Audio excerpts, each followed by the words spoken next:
We mentioned your playing career getting cut short. And I do want to just ask you about the concussions and how does soccer handle concussions? Well, I'll start with this. How does soccer handle concussions differently today compared to when you played? Has the sport improved? Oh man, that's so good. I mean, the education and awareness absolutely has improved. I'm surprised in 2024 we don't have a better, more uniform way of handling concussions in the field of play. I'm surprised there's not a concussion sub. I think IFAB hasn't done a good enough job of expediting, knowing the research and data that they have, that we don't have a better way to handle a concussion in the field of play that could lead to a concussion sub, and more so proper analysis of the injured player, whether it's he or she. That has me surprised. The education and awareness is way better than it was when I played. That it's kind of hard to even put it into words. But that was 2008, 2024, 16 plus years. You would hope there would be growth on that, but I'm still seeing bad decisions in the moment because I don't think IFAB and FIFA have done a good enough job of taking leadership on this to force the confederations and the leagues to have a concussion sub that would take the onus off the managers and technical staffs to have to make medical decisions.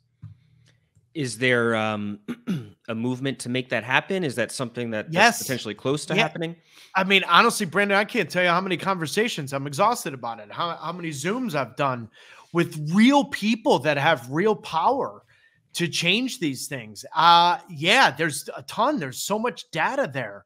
And the ability to say 7 to 10 minutes is the proper time that neurologists are telling you that they can assess whether or not there was a head injury. The NFL, the NHL, the NBA, it fits into their sport so easy. Take the player out, sit them out for 7 to 10 minutes and assess it. It's easy. It's no problem.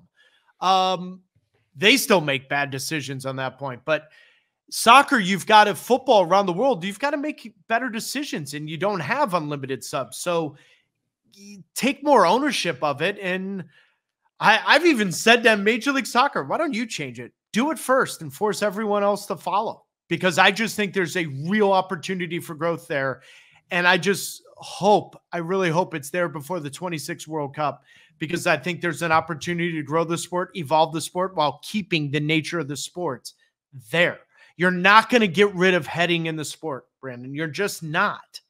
And so instead of doing that, evolve and use the data to say, hang on a minute, we can do subs here. We can do things here to allow the medical professionals to make better decisions while not killing or jeopardizing the state of the game. What about heading in youth sports? Oh, I would get rid of it in 2 seconds. First off, I just used my eye test. You go to 9, 10, 11, 12-year-old practices and trainings, Brandon, they're not heading the ball until the coach says, let's practice heading the ball. They're just not. Yeah. So I don't, you can teach the mechanism and the mechanics of heading a ball with a ball that causes no impact on the brain, Nerf ball, softball, whatever it is. But in the act of playing the game, they're not heading the ball as much as they are until the coaches force them to head the ball. So why do that? You could teach it. You could absolutely teach it, but they don't want to head the ball until they're older anyways. So you don't force them to do it. So regulations on heading a ball under a certain age, absolutely. And I think it should be uniform around the world.